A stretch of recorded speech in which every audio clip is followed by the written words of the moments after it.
Hi, my name is Randy Newbert, and I'm the owner of Voodoo Effects.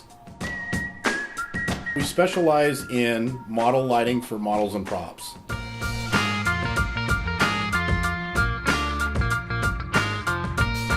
I started making models and I started selling them to my friends, and I got into lighting and slowly advanced more and more into the lighting end of it and giving them real studio models. Right behind me here, this TIE Fighter is one of the very first lighting projects I ever did, and I actually marketed it and I still sell it to this day.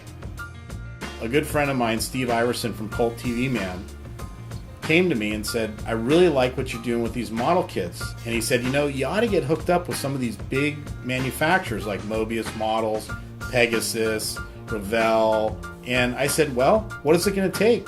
And he said, I'll make a phone call. One of the very first kits that I did for Mobius Models was an amazing little kit called the Voyager. It was my first lighting kit for a major model manufacturer.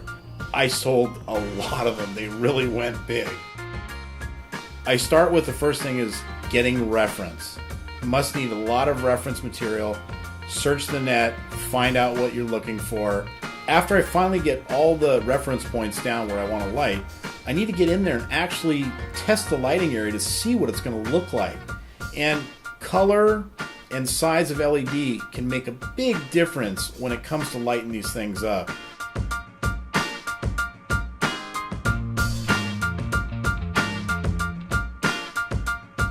One of the most important steps is figuring out where you're going to get the wire to fit through the model.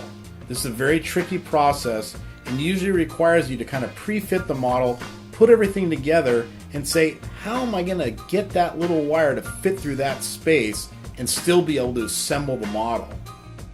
Am I going to use a small LED, a big LED, and what kind of colored effect I'm trying to achieve in this one location? A lot of people want effects inside their models and props. So they want a chaser light, they want a fading light, they want a light that twinkles. Well, this is where the microprocessor comes in big time. And pretty much all of our stuff that we do is all on a PIC processor.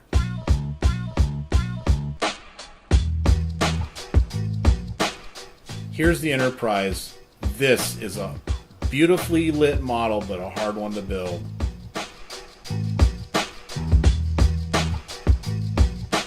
The ID-4 Attacker. What a cool alien ship with a green glow.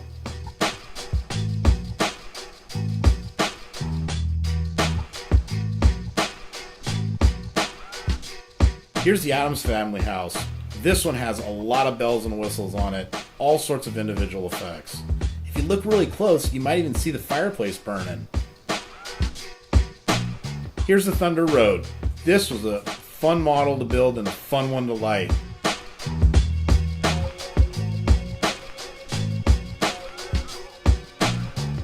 Take a look, it's even got the battery in the trash can.